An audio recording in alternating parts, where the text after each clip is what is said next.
FM. Selamat sore, Assalamualaikum warahmatullahi wabarakatuh. Saudara pendengar, kembali bersama Aditya di Ngobrol Sore, tentunya di Lintas Banjarmasin Sore dalam program acara Dialog Sore dong ya, terkait tentang pendaftaran tanah sistematis lengkap berbasis partisipasi masyarakat atau disingkat PTSLPM ya, dalam rangka percepatan reformasi agraria. Dan kali ini di minggu ini pendengar, ini bersama Kantah Kabupaten Hulu Sungai Selatan, dan pendengar kita sudah hadir juga di studio kita nih bersama dengan Kepala Kantor Pertanahan Kabupaten Hulu Sungai Selatan bersama Pak Tri Harnanto SOS MH. Selamat malam. Selamat sore Pak. Selamat sore. Saya tegang sendiri nih Pak. Nah, bersama Pak Tri Harnanto pendengar, ini juga sudah hadir. Rencananya Pak Yogi yang datang ini ya. Tapi karena ada suatu hal ya, ini Mas Joko, Mas Joko wes. Mikrofonnya bisa didekat-dekatkan Mas. Oke. Disesuaikan ya. Nah, ini sore biar enak kedengeran. Bersama dengan Mas Jaka Trisnadi ya. Nah, beliau ini adalah Kasubit Pidana Umum Kejari Hulu Sungai Selatan. Selamat sore Mas. Sore Mas Adit. Oke, ini kalau ada yang dengar, loh, ini apa hubungannya nih Kantah sama Kasubit Pidana Umum? Tenang pendengar, kita nggak ada hubungannya dengan kasus-kasus pertanahan yang pidana-pidana, enggak ya. Tapi yang jelas bagi Anda pendengar mungkin yang ingin bertanya ya, seputar PTSLPM ini, kami undang di 3251562 atau di 081151111410, atau pesan singkat WhatsApp juga boleh di nomor yang sama di 081151111410 ya. Dan dari beberapa hampir sebulan lebih Pak ya, kita kerjasama bersama Kantah Kanwil Kalimantan Selatan. Ini terkait tentang PTSLPM ini pendengar, dan kali ini terkait PTSLPM untuk Kabupaten Hulu Sungai Selatan. Ini programnya ini Pak, ini sudah berjalan berapa lama Pak? Baik, Mas Adit. Adit apa Pas Ditya ya? Adit aja Pak, biar enak Pak. Biar keren lah ya. Baik Mas Adit, untuk kegiatan PTSL secara waktu ya. Jadi sebenarnya sudah dimulai dari 2017. Tapi untuk pelaksanaan yang PTSL berbasis partisipasi masyarakat untuk di Kabupaten Hulu Sungai Selatan baru mulai di tahun 2020. Sehingga untuk saat ini kita berjalan tahun kedua. Tahun kedua Pak ya. Jadi selama 2 tahun ini Pak ya, ini kalau kita boleh tahu capaian-capaian yang sudah target yang tercapai maksud kami dari Kantah Hulu Sungai Selatan ini gimana Pak? Baik, kaitan dengan target, memang untuk PTSL berbasis partisipasi masyarakat ini pada prinsipnya pendaftaran tanah sistematis lengkap ya. Jadi kita lebih memfokuskan ke pengukuran secara keseluruhan. Sebenarnya keinginan kami itu untuk pendaftaran tanah ini adalah sesuai dengan misi kita, mendekat, merapat, menyeluruh, sehingga kita memang dari awal sudah merencanakan untuk desa-desa yang untuk dilakukan kegiatan PTSL, istilahnya penlok ya, penetapan lokasi itu kita desain memang mendekat, satu desa dengan desa lainnya semakin berhimpitan, kemudian merapat, dari desa itu semakin merapat, kemudian akan menjadi menyeluruh. Nah inilah konsep dari kementerian kami, bahwa pendaftaran tanah sistematis lengkap itu nantinya menuju dari desa lengkap menjadi kecamatan lengkap, dan endingnya adalah kabupaten lengkap. Kabupaten lengkap ya. Dan terus itu semakin ke provinsi lengkap, intinya kan seperti itu. Sehingga memang kita harapkan target-target yang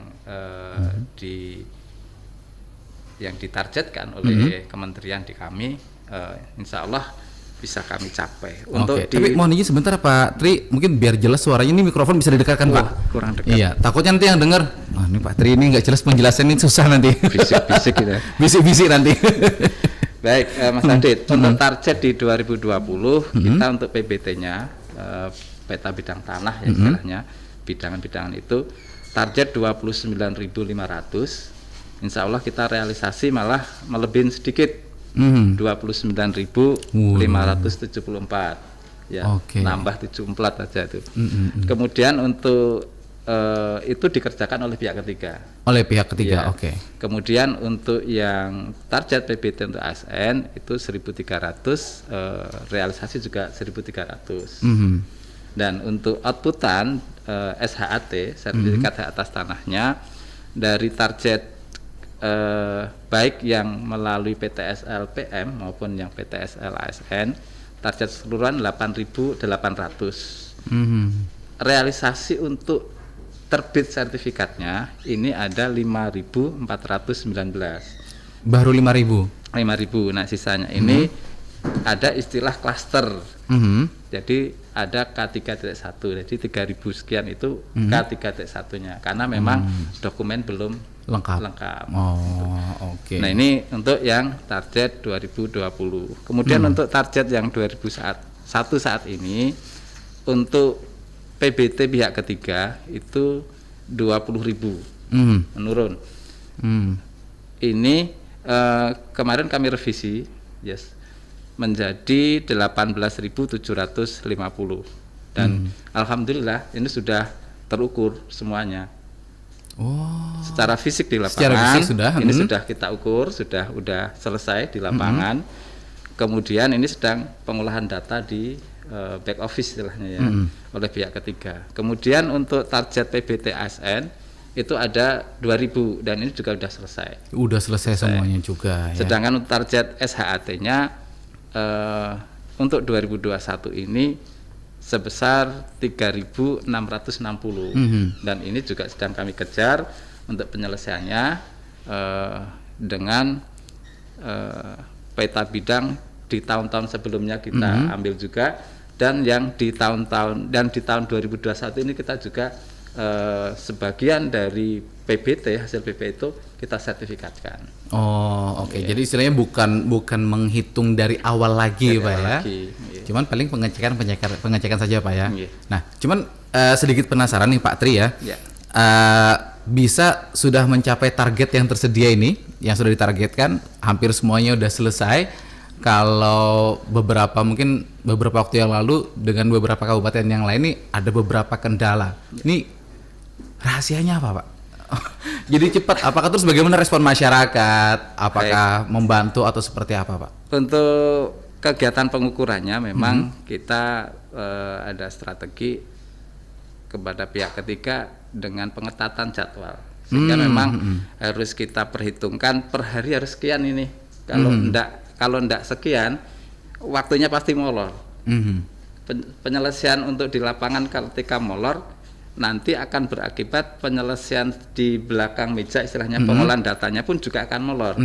Nanti ini akan mempengaruhi kegiatan lain, terutama kegiatan penerbitan sertifikatnya dengan menggunakan yang PBT di tahun 2021 ini. Nah ini kami sering koordinasi dengan pihak ketiga, dengan juga Puldatan, karena di dalam PTSL PM ini memang ada peran serta masyarakat yang terbentuk, yaitu tim pengumpul data tanah itu. Ini juga berperan di dalam berkaitan dengan pengumpulan data baik fisiknya maupun yuridisnya. Tapi kalau berarti dari masyarakat, bantuan dari Pemda pun juga pasti ada dong, Pak ya? Bantuan dari Pemda juga luar biasa. Terima kasih pada Pemda Kabupaten HSS terhadap supportnya. Jadi mereka juga sering mengingatkan, berkoordinasi kaitan dengan kegiatan PTSL ini.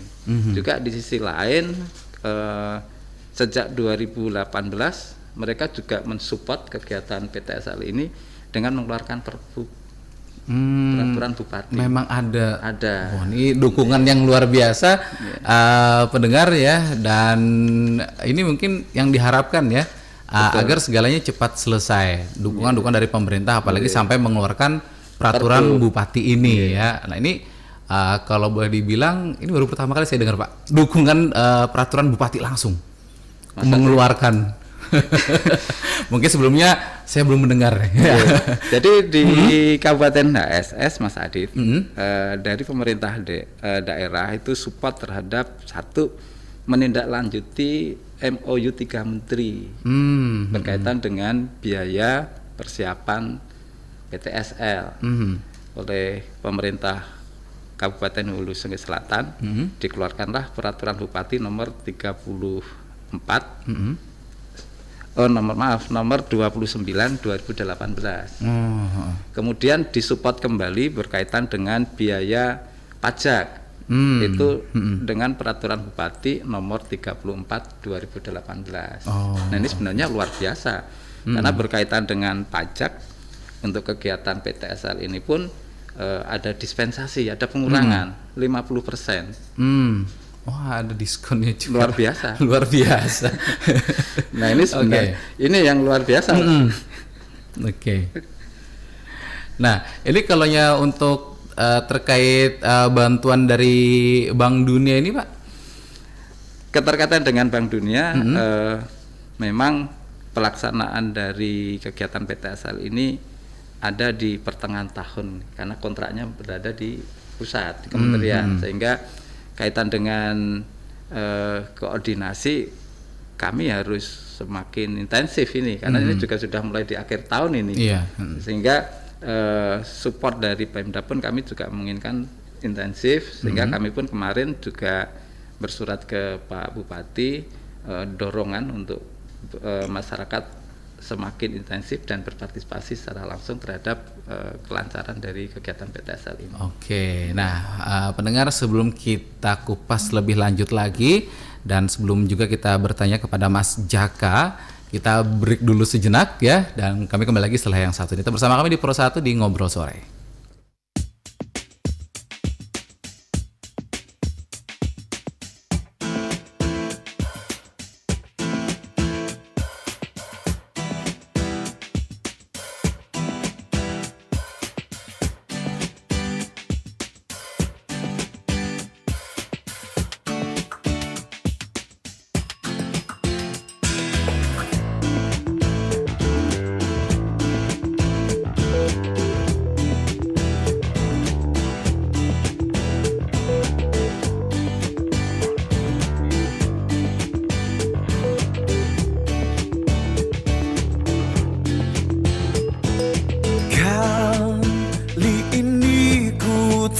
jatuh ke dalam dosa begitu besar, terlalu mencintai begitu dalam. Mata itu berhasil hipnotisku, menjerat nafsu jiwa, mengurungku ke dalam keindahan. Rasanya ingin malam ini menciummu hingga lemas. Rasanya ingin malam ini memelukmu hingga terlelap.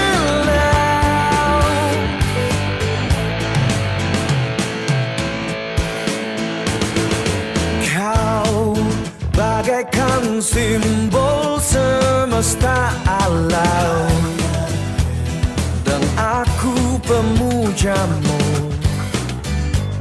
Setiap saat bersimpu di hadapmu, kau memegang semua kehidupanku,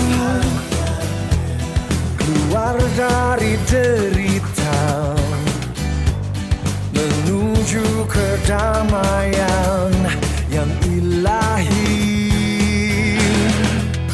Rasanya ingin malam ini menciummu hingga lemas.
Ngobrol Sore Pro 1 FM.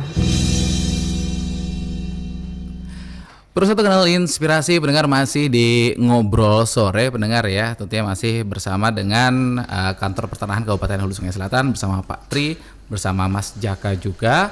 Dan kita lanjut lagi Pak Tri ya. Ya, siap. Ini terkait terkadang permasalahan itu mulai muncul di masyarakat ini kalau kaitannya sama dana. Nah, tapi ini sangat luar biasa, saya sendiri sangat kagum Pak dengan Kabupaten Hulu Sungai Selatan yang dimana sudah mengeluarkan peraturan Bupati untuk mensupport ya kelancaran PTS LPM ini. Bahkan di belakang layar pendengar sempat Pak Tri bilang gini, ada diskon 50 sampai 100%. Ini gimana Pak? Bisa cerita dikit Mbak? Okay. Pendengar RRI Pro 1 FM. Jadi berkaitan dengan dispensasi ya, keringanan biaya terhadap pajak itu, pemerintah Kabupaten Hulu Sungai Selatan memang sudah mengeluarkan Perbub, yaitu Perbub 34/18. Memang di situ mengatur berkaitan dengan BPHTB untuk kegiatan PTSL diberikan dispensasi 50%. Kemudian untuk kegiatan strategis nasional lainnya, yaitu redistribusi tanah, itu diberikan kompensasi 0 rupiah, sama aja 100 rupiah, 100% intinya kan itu. Sehingga ini sebenarnya merangsang untuk masyarakat bagaimana upaya untuk mensertifikatkan tanahnya melalui kegiatan-kegiatan program strategis nasional, termasuk yang ini kita sedang intensifkan sekali adalah kegiatan pendaftaran tanah sistematis lengkap. Oke, nah kalau untuk pendataan ini untuk pensertifikatan tanah kepada masyarakat Pak ya, ini tahapannya Pak sebelum pasti kan ada sosialisasi, terus respon masyarakat ini seperti apa? Kadang kan mindset atau pikiran masyarakat terkait mengurus tanah ya, biasanya orang kamu bilangnya mengurus tanah ini susah Pak, repot, ribet. Kalau bahasa Banjar tuh dikujuk-kujuk-akan lengkap sana lengkap sini, suruh sana suruh sini, ngurusnya susah, Ketemunya pusing akhirnya. Terus lama juga, keluarnya juga enggak. Lalu akhirnya banyak masyarakat yang abai istilahnya terkait sertifikat tanah ini Pak. Baik, Mas Adit, ini memang mindset lama seperti itu, lama, mahal, dipersulit, dipingpong misalnya kanan kiri. Nah, ini dengan saat ini memang kita harus memperbaiki diri intinya gitu. Kementerian juga menggambarkan dengan visi kita melayani, terpercaya dan profesional. Inilah yang kita sebagai ujung tombak kementerian di daerah mau tidak mau konsis terhadap layanan seperti itu. Nah, kaitan dengan kegiatan PTSL ini memang kita awali dengan penetapan lokasi. Saya bilang tadi perencanaan penetapan lokasi memang kita harus punya misi mendekat, merapat, menyeluruh tadi. Sehingga kita memang untuk kegiatan yang 2021 ini kita fokus di 2 kecamatan berhimpitan, Angkinang dan Telaga Langsat. Ini kita menjadikan penlok untuk kegiatan 2021. Kemudian kita awali dengan sosialisasi, penyuluhan. Disinilah peran kami melibatkan kejaksaan sebagai mitra kami di dalam kegiatan sosialisasi ini untuk menyampaikan program kegiatan PTSL itu seperti apa. Kemudian seperti apa. Kemudian juga tidak terlepas adalah kaitan dengan biaya. Kita harus transparan karena kita sudah ada Perbub, ya kita sampaikan terus terang pada masyarakat bahwa pasti tetap dikenakan biaya adalah biaya-biaya persyaratan awal sebelum kegiatan PTSL ini masuk ke BPN. Sehingga memang dengan Perbub itu menjadi aturan yang harus ditaati bersama, ditaati bersama baik perangkat desa juga stakeholder yang lain. Intinya dengan nominal 200.000 ya setidaknya untuk pemenuhan syarat-syarat itu dianggap cukup dalam artian dengan Perbu yang ada. Dengan mendefinisikan patok cukup. Kalau memang bentuk bidangnya berkelok-kelok ya ada biaya lain yang memang harus dibebankan kepada pemohon itu sendiri. Intinya kan seperti itu. Oke, jadi istilahnya ada keterbukaan antara pihak terkait dengan masyarakat. Iya. Di sisi lain ketika saat penyuluhan pun kita juga memberikan informasi tentang syarat-syarat. Karena ini juga menjadi pokok sekali agar masyarakat langsung mengetahui, oh ternyata syaratnya seperti ini. Salah satunya dengan KTP, KK, kemudian alas hak. Nah, ini alas hak ini ada bermacam-macam. Tapi yang pada umumnya yang dimiliki oleh masyarakat adalah surat pernyataan penguasaan fisik bidang tanah. Istilahnya adalah segel ya, segel iya. ataupun sporadik. Saya sempat kaget kok, sporadik apa ini? Pertama kali masuk Kalimantan sini istilahnya sporadik. Karena kegiatan kalau sporadik itu berpencar. Ternyata sporadik itu segel ternyata. Segel, Baru tahu saat itu. Nah, ini juga di sana itu kalau memang ada SPP TPP kita juga himbau untuk dilekatkan juga SPP TPP. Juga nanti memang pemohon juga melengkapi pernyataan-pernyataan lain yang dianggap perlu. Perlu, sehingga memang ya itu membutuhkan syarat-syarat yang memang harus dia menyiapkan diri dulu sebelum PTSL di action di lapangan, eksekusi ya istilahnya Pak ya. Oke. Nah, tapi bekerja sama nih kan Pak ya dengan Kejari. Nah, ini kalau peran-peran Kejari sendiri nih ya, mungkin Mas Jaka bisa jawab terkait pengukuran tanah ini di Hulu Sungai Selatan seperti apa Mas Jaka? Oke, untuk Kejaksaan Negeri Hulu Sungai Selatan sendiri sebenarnya sudah diberikan kuasa oleh Badan Pertahanan Nasional di Kabupaten Hulu Sungai Selatan berdasarkan MOU antara Kejaksaan Negeri Hulu Sungai Selatan dengan Badan Pertanahan Hulu Sungai Selatan. Jadi di bidang perdata dan tata usaha negara, di mana Kejaksaan Negeri Hulu Sungai Selatan ini mempunyai kewajiban untuk mendukung juga program PTSL tersebut dengan berbagai macam cara, di mana salah satunya dengan cara mediasi. Nah, ini kalau mediasi nih Mas Jaka ya, berarti ada kasus dong biasanya kalau mediasi ini. Tanda-tanda ini sudah kayak berdiri ada sinyal mediasi. Wow. Jadi pada saat program PTSL ini digencarkan, pastinya kan juga nggak luput dari kendala-kendala atau hambatan-hambatan. Kayak misalnya ada lebih dari satu sertifikat di bidang tanah yang sama.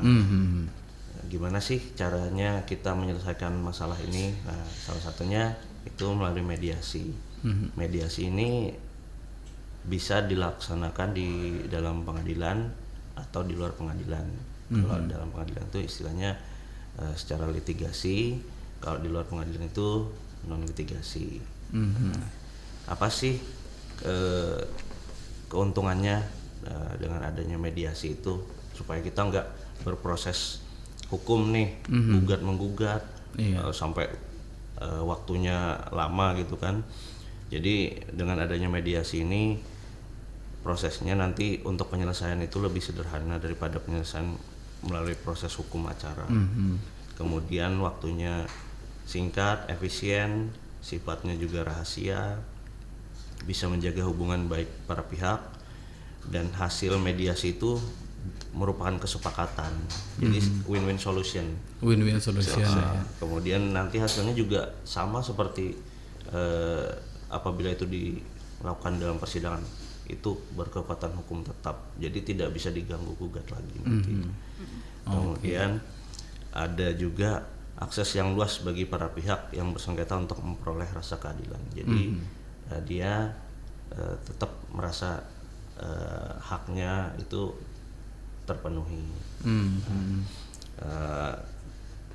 Dalam hal ini Kejaksaan Negeri Hulu Sungai Selatan melalui bidang perdata dan tata usaha negara membantu proses mediasi seperti hal tersebut, karena itu nantinya juga bisa menambah rasa keadilan di masyarakat. Kadang-kadang kan masyarakat ada yang punya sertifikat, ada yang cuma Segelnya segel aja. tadi itu. Nah itu gimana caranya kita memberikan pendampingan hukum, bantuan hukum, sosialisasi juga kita ikut bekerja sama dengan kantor pertanahan. Oke, berarti akhirnya sampai tidak ada terjadi istilahnya kejadian-kejadian yang mengarah ke hal yang tidak diinginkan. Betul. Istilahnya malah perang antar keluarga. Kayak drama banget Mas ya. Iya. Nah, tapi Mas kalau selama ini Mas Jaka di Hulu Sungai Selatan sendiri untuk PTSL ini ada sempat berapa kasus Pak Mas yang sempat ditangani oleh pihak Kejari? Sekitar tahun 2019 terkait yang masalah anggaran biaya tadi. Jadi mungkin namanya masyarakat kurang paham ya. Jadi ada istilahnya seperti calo gitu. Jadi dia kolektif mengambil dari tiap desa-desa, dia tentukan sendiri biayanya tanpa dasar hukum seperti yang disebutkan oleh Pak Tri tadi. Kemudian mungkin ada masyarakat yang teriak, masyarakat ini merasa saya kok seperti diperas seperti itu. Akhirnya melapor sampai akhirnya perkaranya naik. Nah, orang ini bukan dari pihak kantor pertanahan, tapi dia aktif, kolektif mengumpulkan persyaratan itu, dia yang bawa, dia yang tahan pada saat selesai itu dia pegang. Jadi kalau masyarakat yang mau ngambil harus bayar dulu ke dia. Nah, itu akhirnya perkaranya naik dan sudah selesai. Gitu. Sudah selesai. Waduh, ini seram juga Mas ya. Kalau sampai gitu. Nah, terkait permasalahan biaya-biaya tadi. Nah, ini Pak Tri sempat kemarin ada penelpon yang nelpon ke saya dan saya juga bingung jawabnya seperti apa. Nah, untuk pembiayaan sendiri dari beberapa kantor saya sudah mendengar mungkin sekitar 200.000 Pak ya. Memang sesuai, cuman katanya di desa beliau, saya lupa desanya Pak, mungkin masih di daerah Kabupaten Banjar, itu memang dilakukan oleh pihak ketiga dan ini bekerja sama dengan pihak pemerintah desa. Nah, ini dari pemerintah desa sendiri mengatakan besarannya Rp250.000. Nah, ini seperti apa Pak? Dan selain itu juga ini kejadiannya sudah ada hampir 2 tahun, sur sertifikatnya malah belum keluar Pak sampai sekarang. Jadi seolah-olah kata Mas Jaka tadi, entah ditahankah sertifikatnya sudah sampai ditahan atau seperti apa nih? Bingung juga nih. Ya kalau menurut saya sepanjang itu disepakati bersama dan juga ada penguatan, mungkin ada peraturan minimal dasar hukum. ada dasar hukumnya, ya sah-sah saja sebenarnya. Gitu. Dengan pertimbangan atau dengan catatan bahwa pengeluaran itu terperinci. Kadang-kadang kan nggak terperinci sehingga orang nggak transparan akhirnya kan. Juga memang itu juga harus ada rinciannya untuk apa yang bisa dipertanggungjawabkan. Nah ini mungkin kaitan dengan biaya seperti itu. Karena pemerintah untuk saat ini kan juga berkeinginan bahwa kegiatan PTSL sendiri ini kan untuk rakyat, kesejahteraan rakyat, untuk mereka, sehingga kita sudah meminimalisir terhadap biaya-biaya yang dikeluarkan oleh masyarakat itu sendiri. Dari kami pun kan juga sudah gratis, mengukurnya gratis, penerbitan sertifikatnya gratis. Sedang dengan ketentuan MOU 3 Menteri itu kan itu biaya-biaya persiapan yang memang pemohon wajib untuk memenuhi itu, intinya kan seperti itu.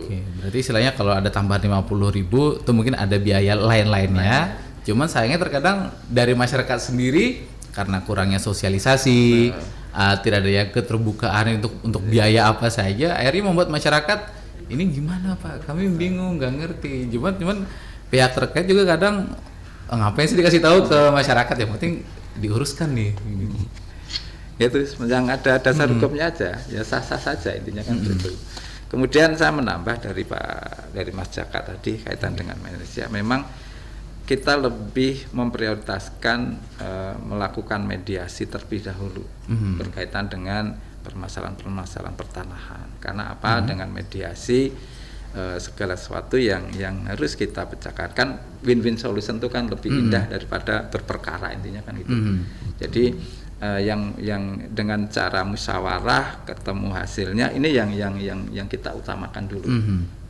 Kemudian kita sepakati baru ditindaklanjuti apa yang kesepakatan yang diciptakan di situ.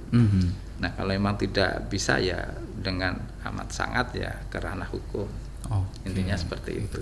Nah, kalau terkait beberapa permasalahan Pak, kalau ada sertifikat berlapis atau segel berlapis, ini mungkin sudah dijelaskan Mas Jaka tadi. Cuman biasanya terkadang ada beberapa tanah kaplingan Pak yang pemiliknya nih nggak tahu atau mungkin di luar daerah. Nah, ini pengukurannya seperti apa Pak? Atau mungkin sempat juga pernah dengar kasus kalau bahasa kita dum-duman, ya milik Pemda tapi didum oleh individu, entah itu pensiunan atau gimana gitu. Nah ini juga nanti harus dicari ini dulu kronologisnya. Kok bisa riwayatnya harus kita cari. Kok bisa ke tangan seseorang itu sehingga nanti kita pun tetap berkonfirmasi kembali ke desa. Ini tanah apa kan itu.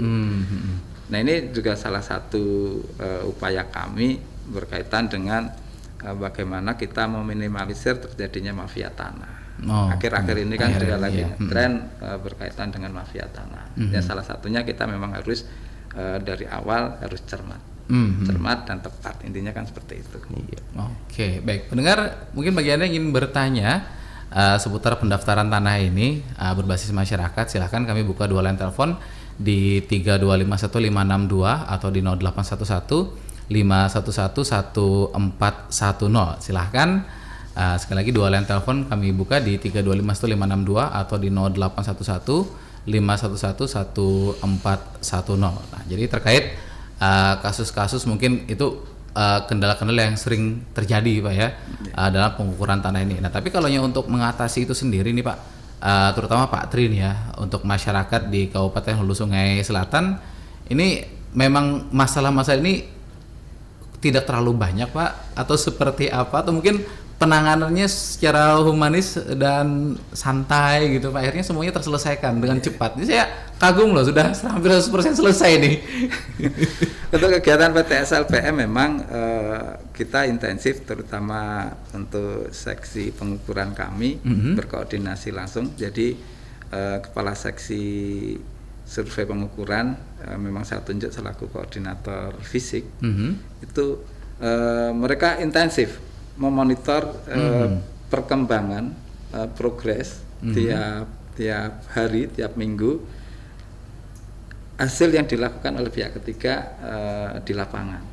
Sehingga ketika itu kita progres, kita analisis, oh ini bisa nih sebelum bulan November sudah harus clear, karena kalau nggak clear, nggak selesai di lapangan, kegiatan lain pasti mundur semua ini. Sedangkan di bulan Desember kita sudah harus close, intinya tutup anggaran kan Desember. Nah ini kita juga spot jantung kalau memang mereka lamban, intinya kan seperti itu, karena kami ada keterkaitan dengan produk sertifikat atas tanahnya. Nah ini salah satu upaya kami untuk bagaimana mengakselerasi pengukuran di lapangan harus cepat selesai kemarin. Nah, kalau untuk pemilihan pihak ketiga sendiri Pak, ini memang ada syarat-syarat tertentu tidak sih Pak dari Kanta sendiri? Kita itu untuk pihak ketiga hanya terima bersihnya aja dari pusat. Ini karena prosesnya lelang dari pusat. Oh, lelang dari pusat. Ya. Yang terima, kalau kita terima pihak ketiga A ya udah kita siap dengan koordinasi dengan si A tersebut. Siapa tahu kan takutnya, oh ini kurang beres nih, ganti. Tidak bisa itu.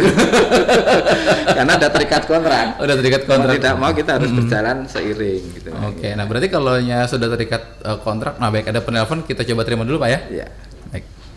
Halo, selamat sore. Assalamualaikum. Sore. Assalamualaikum. Oke, dari siapa di mana Pak? Dengan Pak Rian Maulana. Rian Maulana. Banjarmasin. Oke, silakan Pak Rian. Yang kita tanyakan begini Pak, kita kan ada ini warisan dari orang tua, itu berbentuk segel Pak. Segel tanah, dan sudah didirikan rumah, dibagi-bagi petak Pak dengan 4 orang saudara kita. Nah, yang kita tanyakan Pak, jika ingin membuat sertifikat itu apa hanya 1 Pak, atau bisa dibagi 4 sesuai dari rumah yang dipetak? Cuma 1 tanah Pak, 1 tanah tapi dibagi petak Pak. Itu aja Pak. Assalamualaikum warahmatullahi wabarakatuh. Waalaikumsalam warahmatullahi wabarakatuh. Oke, punya tanah dibagi ke saudaranya itu tanah itu bisa dipisah-pisah nggak sih Pak? Nah itu dan satu juga Pak, ini masih terkait warisan, tapi suratnya hilang Pak. Surat apa sih isinya? Sertifikatnya nggak ketemu. Dan ini sepakat juga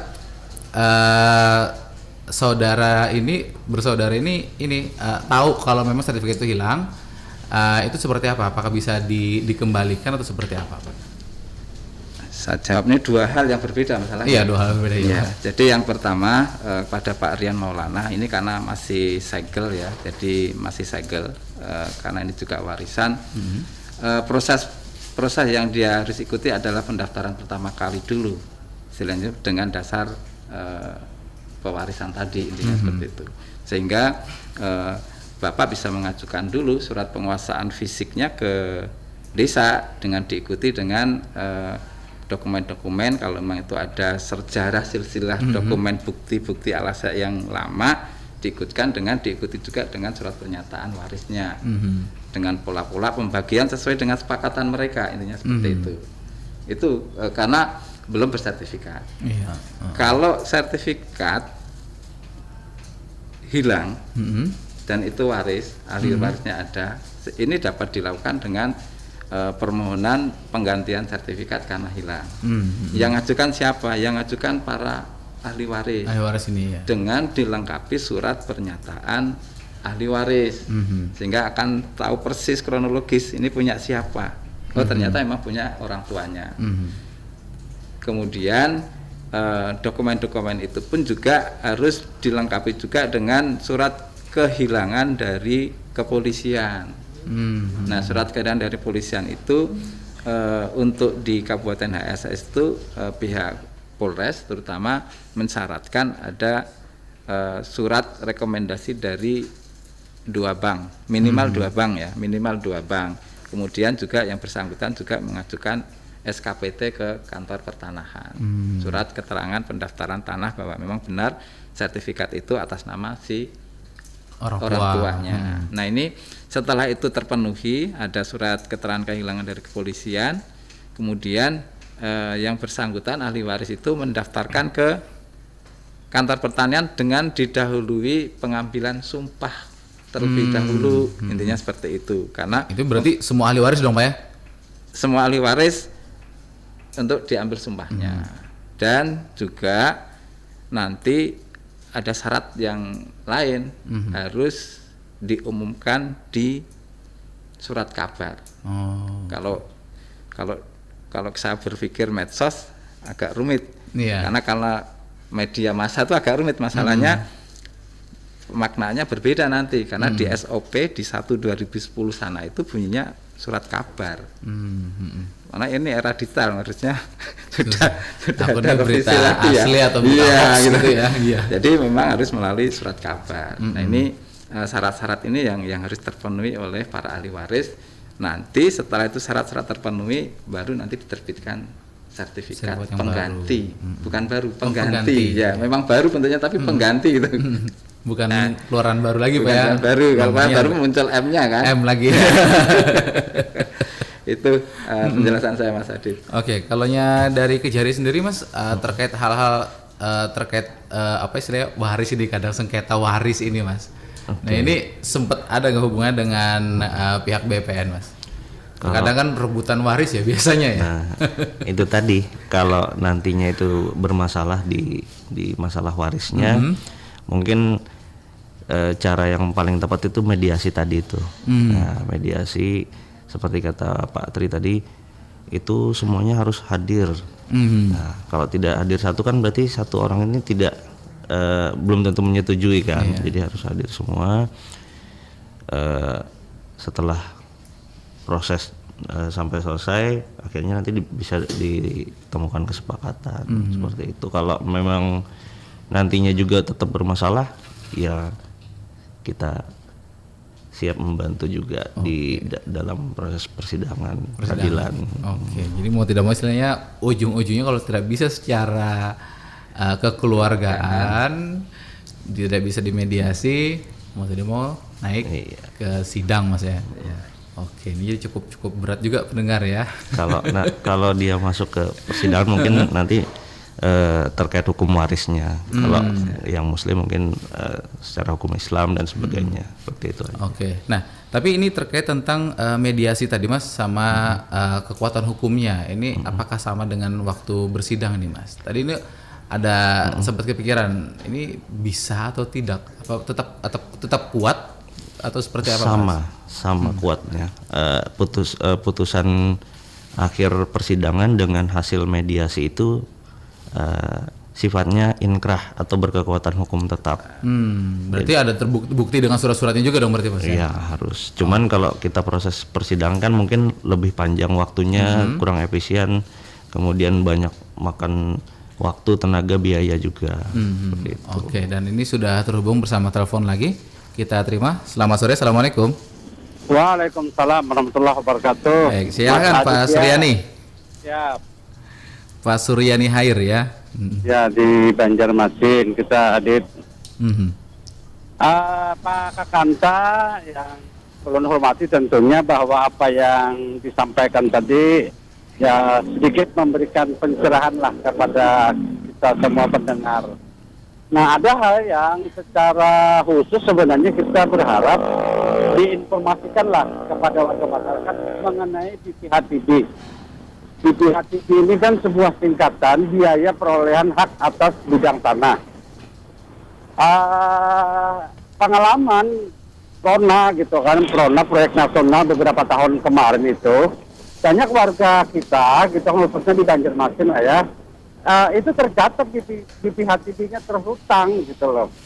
Nah ini kan yang perlu juga nih disampaikan kepada warga masyarakat ketika ingin memperoleh hak atas bidang tanah melalui penetapan sertifikat hak milik ya tentu ada kewajiban.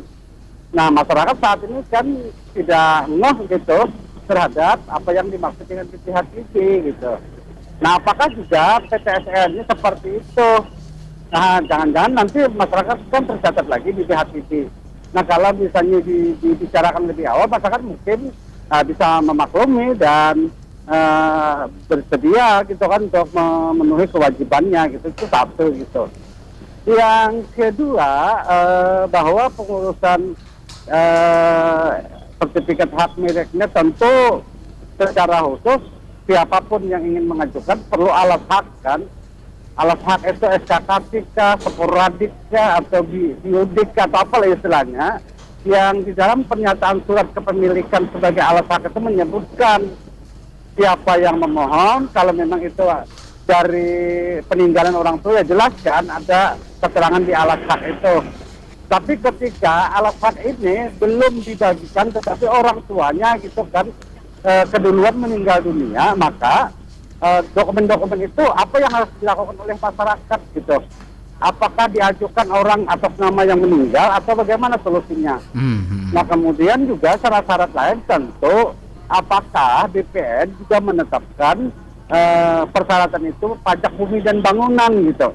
Nah jadi ini juga perlu kita ingin pencerahan dari Pak Kakanta. Mudah-mudahan ini bisa juga didengarkan oleh warga Banua kita di pendengar di RRI di seluruh Kalimantan Selatan ini. Saya kira itu Dit. Terima kasih. Assalamualaikum warahmatullahi wabarakatuh. Waalaikumsalam warahmatullahi wabarakatuh. Baik, terima kasih Pak Suryani Hair. Ini cukup berat juga nih Pak ya. Permasalahannya silakan Pak. Banyak pertanyaan juga ya. Iya.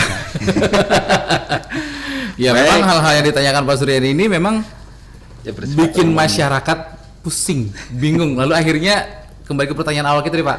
Malas ngurus sertifikat tanah.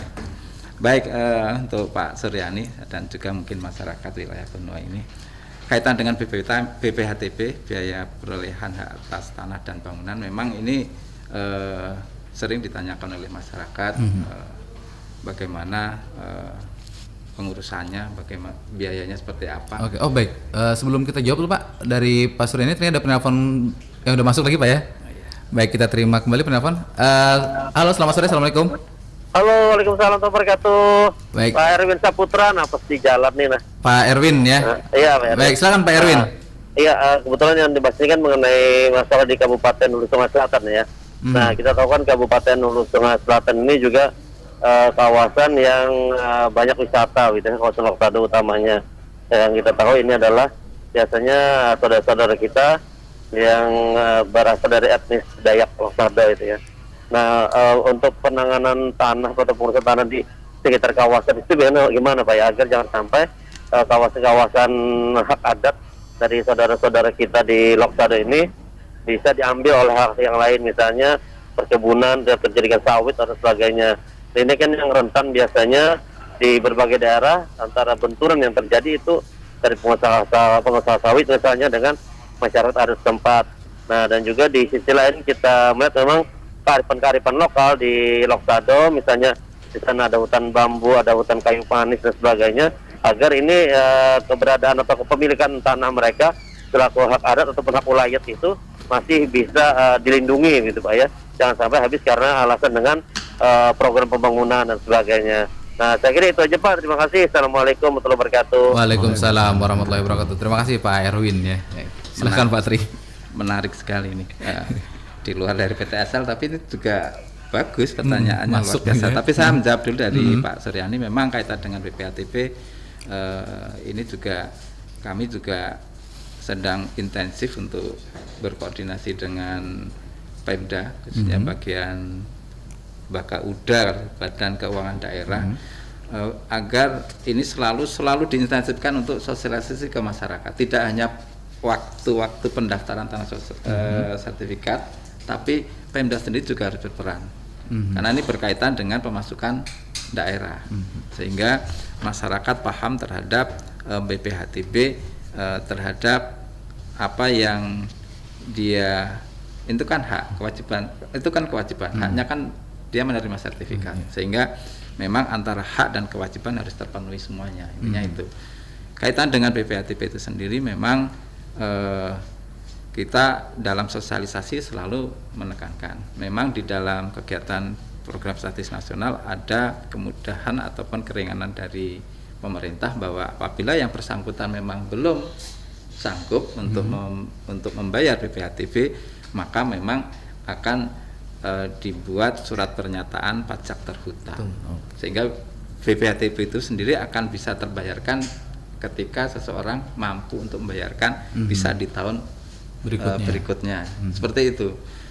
Kemudian berkaitan dengan al-hasha, ini juga berkaitan dengan tadi mengenai waris ya. Waris juga, iya. Itu atas namanya nanti seperti apa? Ya, sepertinya sama itu tadi dengan yang saya jawab sebelumnya awal tadi. Kalau yang mohonkan yang jangan yang meninggal kok mohon kan jadi aneh. Kan gitu.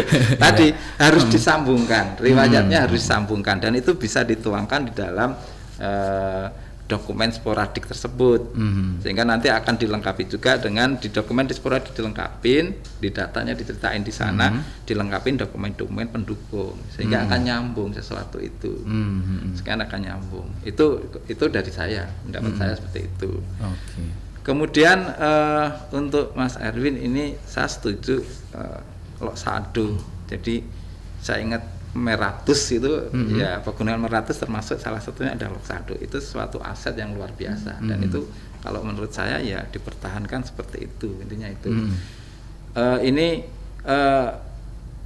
untungnya kawasan Loksado itu masih sebagian besar masuk dalam kawasan hutan, sehingga mau tidak mau dengan kawasan hutan itu sendiri akan terlindungi seperti itu. Nah, kaitan dengan penggunaan area lain, istilahnya lokasi-lokasi yang memang bisa di-HI oleh orang lain, di istilahnya tanah-tanah masyarakat itu juga mau tidak mau pemerintah juga harus intensif berkaitan dengan pengaturan di RT RW-nya. Penggunaan di sana apa, kan itu. Jangan sampai disalahgunakan terhadap tata ruang yang ada. Tata ruang yang digunakan untuk area wisata dan cagar budaya atau potensi-potensi yang mengamankan kondisi di sana dirubah menjadi kondisi yang merusak, kan ya sangat fatal juga nantinya, sehingga di sini peran RT RW sangat berpengaruh di dalam mempertahankan kondisi yang ada. Berarti kalau asal masih masuk dalam lingkup hutan, pasti masih dilindungi berarti Pak ya. Nah, kami pun kan juga nggak berani masuk. Iya. Kawasan hutan lindung ya. Hutan lindung ya. Oke, berarti itu urusan nanti Pemprov ya larinya. Oke, sebenarnya masih banyak di kepala saya ini pertanyaan-pertanyaan seputar pertanahan ini. Cuma karena keterbatasan waktu 55 menit lepas dari pukul 16 pendengar, mungkin insya Allah ya Selasa depan kita masih akan lanjut lagi. Namun minggu depan itu bukan bersama dengan Hulu Sungai Selatan, tapi minggu depan daerah kabupaten lain kalau tidak salah akan mengisi lagi. Tapi masih hulu-hulu ya gitu. Masih Pak. Kemarin kan dari hilir ke hulu kita mainnya. Nah jadi terima kasih yang sudah bergabung bersama kami tadi ya. Ada Pak Rian Maulana, Pak Suryani, Pak Erwin juga. Ini terima kasih. Terus Mas Jaka, Pak Tri, makasih juga. Ini mudah-mudahan paling tidak buat yang berpikir begitu susahnya mengurus sertifikat tanah, jangan. Intinya jangan malu bertanya. Betul. Dan harapan kami, Mas Ditya, setiap masyarakat bertanya langsung aja ke BPN. Langsung ke BPN. Iya. Jangan nanya ke calo. Iya, karena kami sudah dengan misi melayani, terpercaya, profesional, kita welcome. Oke. Kita welcome. Dengan beberapa inovasi pun kita juga akan memberikan layanan sesuai dengan harapan mereka, masyarakat pada khususnya. Oke, dan pasti akan dibantu kalau Anda merasa kesusahan untuk mengurus sertifikat tanah ini. Baik, demikian pendengar Ngobrol Sore ini bersama dengan Kantor Pertanahan Kabupaten Hulu Sungai Selatan dan juga bersama dengan Kejari Hulu Sungai Selatan ya, bersama Mas Jaka dan Pak Tri. Kita sampai jumpa lagi di Selasa yang akan datang.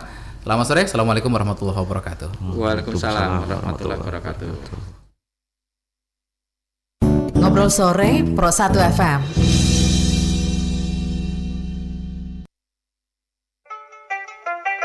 Ma antar panini